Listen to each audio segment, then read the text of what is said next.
સુરેન્દ્રનગર જિલ્લા દૂધ સંઘે પોતાનું મહા મહેનતે અસ્તિત્વ ટકાવી રાખ્યું અને ઘણી બધી આપદાઓ વેઠી મુશ્કેલીઓનો સામનો કરી ઘણા ટૂંકા સમયમાં એટલે કે વર્ષ 2008માં સુરસાગર ડેરીમાં ભાજપનું વોર્ડ આવતા અને ભાજપની સરકારના સાથ અને સહકારથી વિકાસમાં હરણફાળ ભરી આજ સુધી પ્રગતિના શિખરો સર કરી રહી છે, જે સૌથી મોટી સહકારી ઔદ્યોગિક સાહસ કે જે દૂધ સંપાદનમાં સૌરાષ્ટ્રની સૌથી મોટી જિલ્લા સહકારી ડેરી તરીકે ખ્યાતિ ધરાવે છે। સુરેન્દ્રનગર જિલ્લા દૂધ સંઘ દ્વારા જિલ્લાના તમામ ગામડાઓમાં દૂધ સહકારી મંડળીઓની રચના કરવામાં આવી છે, ત્યારે સુરસાગર ડેરીની સન 2022-23ના વર્ષની વાર્ષિક સાધારણ સભા લીંબડી ખાતે મળી હતી, જેમાં જિલ્લાની દૂધ મંડળીઓના પ્રમુખો અને મંત્રીઓ બહોળી સંખ્યામાં ઉપસ્થિત રહ્યા હતા। આ પ્રસંગે સુરસાગર ડેરીના ચેરમેન બાબા ભરવાડ દ્વારા સભા સંબોધન દરમિયાન દૂધના ભાવમાં પ્રતિ કિલો ફેટે ₹837 કરવાની જાહેરાત કરવામાં આવી હતી, તેમજ દૂધ સંઘ દ્વારા દૂધ મંડળીઓના સભાસદો કે જેઓ દૂધ મંડળીઓમાં દૂધ ભરાવતા હોય તેવા કોઈપણ સભાસદોનું અકસ્માતમાં મૃત્યુ થાય તો તેવા સભાસદોના વારસદારોને ડેરી દ્વારા મદદરૂપ થઈ શકે તે માટે ડેરી સભાસદોનો વીમો પણ ઉતારવામાં આવ્યો છે। સમગ્ર સાધારણ સભા અને સ્નેહ મિલન સમારોહ દરમિયાન ગુજરાત વિધાનસભાના નાયબ મુખ્ય દંડક જગદીશ મકવાણા, સુરસાગર ડેરીના ચેરમેન બાબા ભરવાડ, જિલ્લાના પશુપાલકો, ડેરીના કર્મચારીઓ, ડેરીના ડિરેક્ટરો, મંડળીના સભ્યો અને પ્રમુખો ઉપસ્થિત રહ્યા હતા। આજે સુરેન્દ્રનગર જિલ્લા દૂધ ઉત્પાદક સંઘ એટલે કે સુરસાગર ડેરીની 48મી વાર્ષિક સાધારણ સભા લીંબડી મંદિપ હોલ ખાતે યોજાઈ અને આ વાર્ષિક સાધારણ સભામાં ગુજરાત સરકારના પૂર્વ કેબિનેટ મંત્રી અને લીંબડીના લોકપ્રિય ધારાસભ્ય માનનીય શ્રી કિરીટસિંહ રાણા સાહેબ,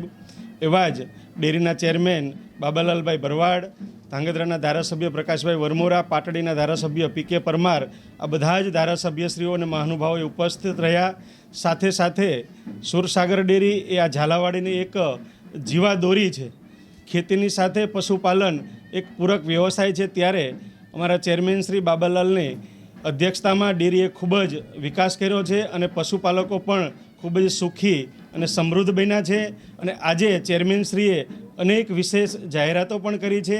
જે સુરસાગર ડેરી દ્વારા અત્યારે જે મરણોત્તર સહાય રૂપે જે ₹45,000 આપવામાં આવતા હતા એને વધારીને ₹51,000 કરવામાં આવ્યા છે। પછી LICની જે જનશ્રી વીમા યોજના છે એમાં ₹45,000 આપવામાં આવતા હતા, એમાં હવે વધારો કરીને ₹61,000 આપવામાં આવશે અને અકસ્માત વીમામાં જે ₹1 લાખ હતા એ પશુપાલકોનું જો આકસ્મિક અવસાન થાય તો એને ₹2 લાખ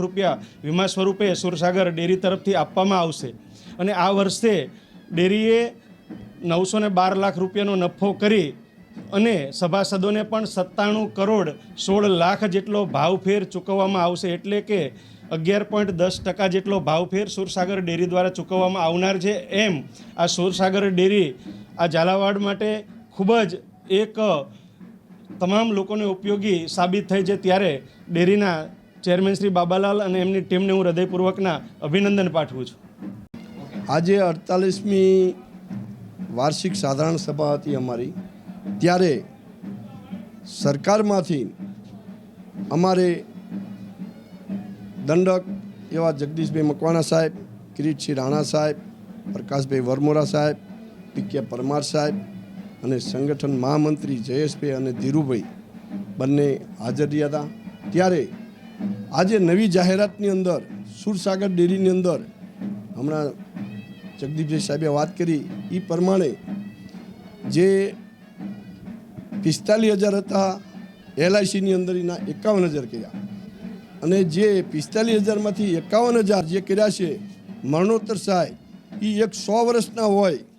તોય દૂધ સંઘ એને આપે છે। એવી જ રીતે એક નવું કે સૂચિત અને કેન્દ્ર એને આનો લાભ નહોતો મળતો,